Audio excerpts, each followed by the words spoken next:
करो, दिया है कि नहीं दिया है, और दिया है तो इस्तीफा दो।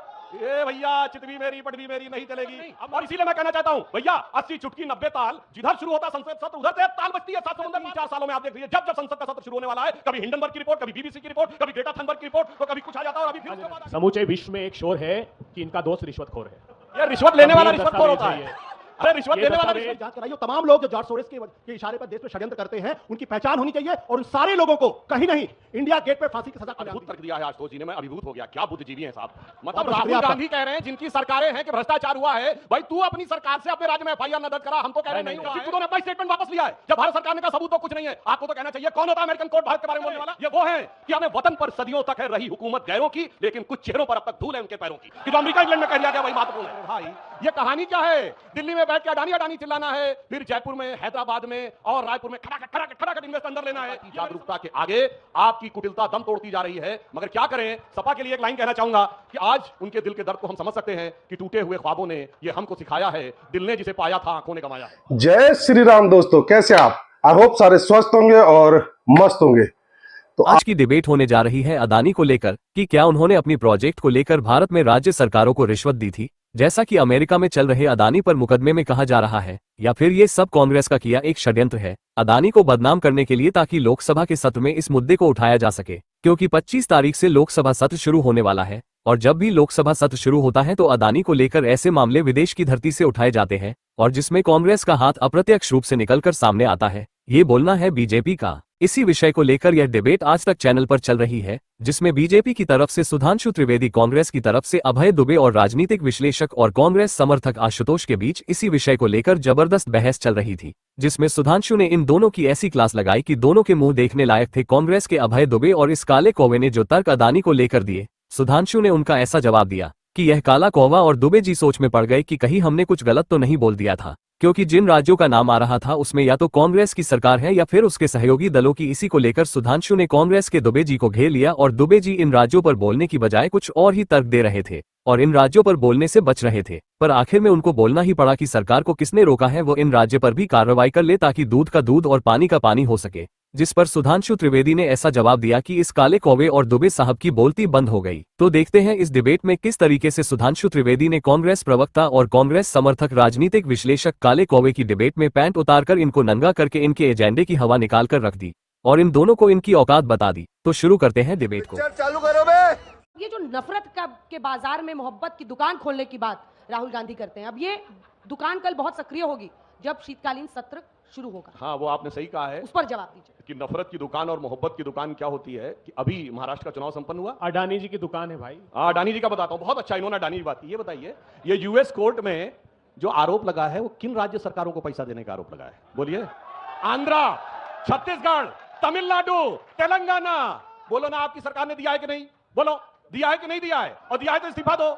ये भैया चितवी मेरी पटवी मेरी नहीं चलेगी। अब मैं बताना चाहता हूं, और मैं एक सीरियस बात कहना चाहता हूं। एक सीरियस बात आप सोचिए, आज सोलर पैनल्स में, सोलर एनर्जी कंपनी के लिए सोलर पैनल्स में एक छत्र साम्राज्य किसका है? चाइनीज कंपनी का है कि नहीं? बोलिए।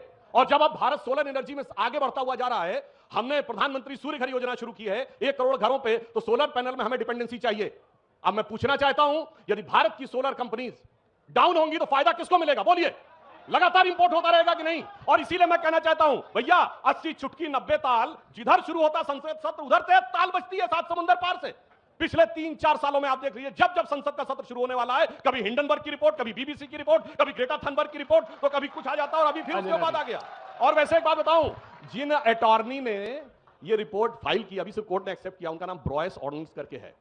वो जॉर्ज सोरेस के बेटे के बहुत घनिष्ठ मित्र के मित्र हैं।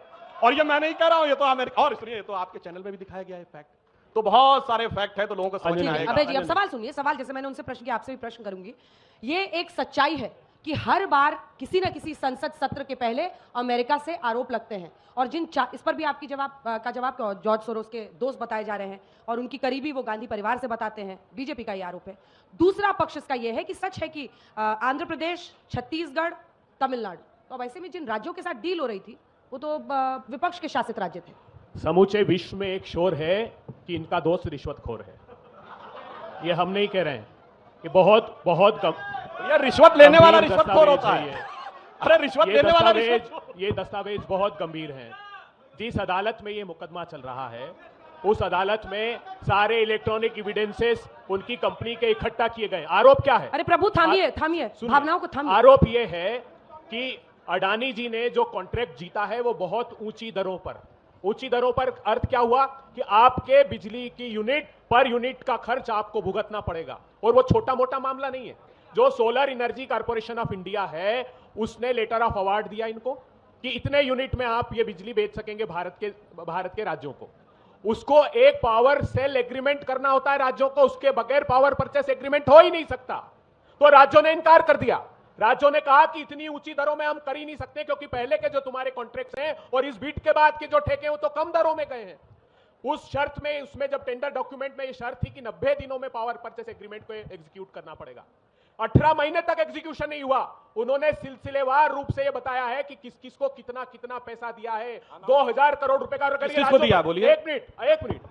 अब सुधांशु त्रिवेदी जी, अदावत ही निकालनी है प्रतिपक्षी लोगों से तो भी मुकदमा दर्ज कीजिए, डाल दीजिए हमको जेल में, लेकिन अडानी पर मुकदमा दर्ज कीजिए। सुधांशु जी, जिस क्षण आपने स्वीकार लिया कि राज्यों को पैसा दिया, उस क्षण यह भी स्वीकार लिया कि अडानी जी ने रिश्वतखोरी की है, तो फिर उस पर एक्शन क्यों नहीं लेते? मेरा सीधा आरोप मेरे है। पहले प्रश्न पर आइए सर, मेरे पहले प्रश्न पर। ये जो एक पैटर्न दिखता है, पैटर्न की हमेशा संसद के सत्र के पहले ही वहां से आरोप आता है, ये रेगुलर हो चुका है, ये सबकी नजर में है, इसका एक जवाब तो बनता इसका अर्थ है कि हर 6 महीने में स्कैम हो रहा है, हर 6 महीने में सत्र बुलाया जाता है। ये तो कंपल्शन है। इसको भारतीय जनता पार्टी, ये विडंबना देखिए, कोई एजेंसी और आज का नहीं है, ये डीआरआई ने नोटिस दिया। मोदी सरकार के टाइम डीआरआई का नोटिस है मेरे पास अडानी जी को। क्या है? ओवर इनवॉइसिंग करके इंडोनेशिया से कोयला मंगाया और इक्विपमेंट्स मंगाए। ओवर इनवॉइसिंग का अर्थ ये हुआ कि यहां पर बताया कि हम भारत के नागरिकों को 4 रुपए यूनिट में बिजली देंगे, इसलिए देंगे क्योंकि कोयला इतनी कीमत का पड़ रहा है, पावर इक्विपमेंट इतनी कीमत के। तो पता पड़ा कि जो प्रॉक्सी कंपनियां, फर्जी कंपनियां थी, डूबियस कंपनियां थी, उसके नाम से पहले एक बिल बनवाया और उसके डबल रेट में अडानी का बिल, और हमने नहीं, इनकी सरकार के समय पकड़ा गया, लेकिन कार्रवाई नहीं करते। 6 एयरपोर्ट संसद में क्या होने वाला है वो समझ में आ रहा है। मेरा प्रश्न आपसे यह है कि अभय जी को सुनकर लगता है कि इस देश की सारी परेशानी अडानी पे शुरू, अडानी पे खत्म हो रही है, ऐसा है क्या? सारी परेशानियों की जड़ भले ना हो, लेकिन कहीं कहीं जो रोग के लक्षण है वो जरूर दिखाई पड़ते हैं।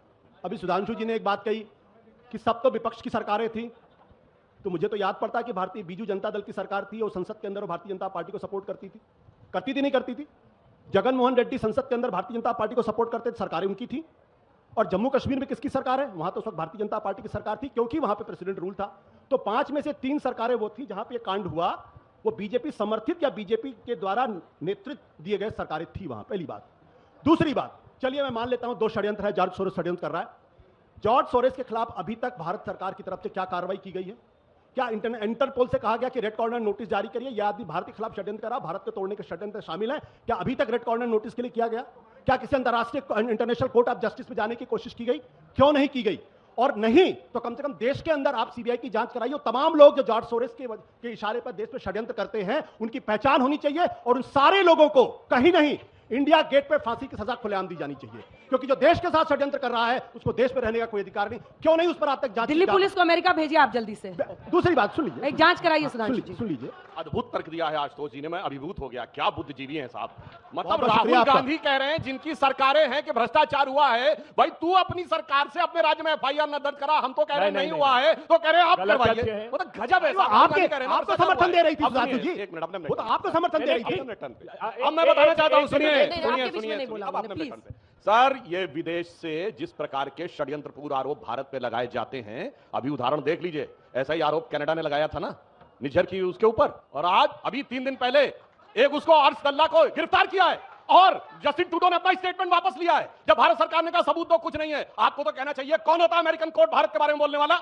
मगर क्या करें, ये वो हैं कि अपने सदन पर, अपने वतन पर सदियों तक है रही हुकूमत गैरों की, लेकिन कुछ चेहरों पर अब तक धूल है उनके पैरों की, कि जो अमेरिका इंग्लैंड में कह दिया गया वही महत्वपूर्ण है। अरे मैं कहना चाहता हूं, अगर आज हमसे कह रहे हैं कि जॉर्ज सोरोस पे कार्रवाई करो, भाई साहब ये बताइए, जिस जमाने में स्नूपिंग हुई थी, जब प्रणब मुखर्जी जी थे रक्षा मंत्री, तब तो कहा गया था वो विदेश की कंपनियां, हम तो यहां कार्रवाई नहीं कर सकते, और आज कोई आके कमेंट कर देगा और उसके बाद कहते हैं कि कार्रवाई करिए। हमें तो ये कहना चाहिए हम अपने लीगल सिस्टम के ऊपर काम करेंगे, उन पे नहीं। खैर, मगर मैं ये भी आपको बताना चाहता हूं, जिन सरकारों के ऊपर आरोप लगा है और इन्होंने कहा अडानी जी ने बहुत पैसा कमाया, बताइए सबसे बड़ा सोलर का प्रोजेक्ट 60,000 करोड़ का राजस्थान की गहलोत सरकार ने दिया। अब आइए, सबसे बड़ा माइंस का प्रोजेक्ट 16,000 करोड़ का भूपेश बघेल की सरकार ने दिया। सबसे बड़ा पोर्ट का प्रोजेक्ट केरल की सरकार ने दिया और अभी अभी तेलंगाना की सरकार ने एग्रीमेंट किया है और ममता बनर्जी जी ने भी किया है। मैं पूछना चाहता हूं मेरे भाई, ये कहानी क्या है? दिल्ली में बैठ के अडानी अडानी चिल्लाना है, फिर जयपुर में, हैदराबाद में और रायपुर में खटाखट इन्वेस्ट अंदर लेना है। ये मेरी समझ से बाहर है मेरे भाई। आई होप कि आपको डिबेट पसंद आई होगी। डिबेट पसंद आए तो लाइक कीजिए, शेयर कीजिए और चैनल पे नहीं है तो सब्सक्राइब कीजिए। तो मिलते हैं फिर किसी नई डिबेट के साथ, तब तक जय श्री राम।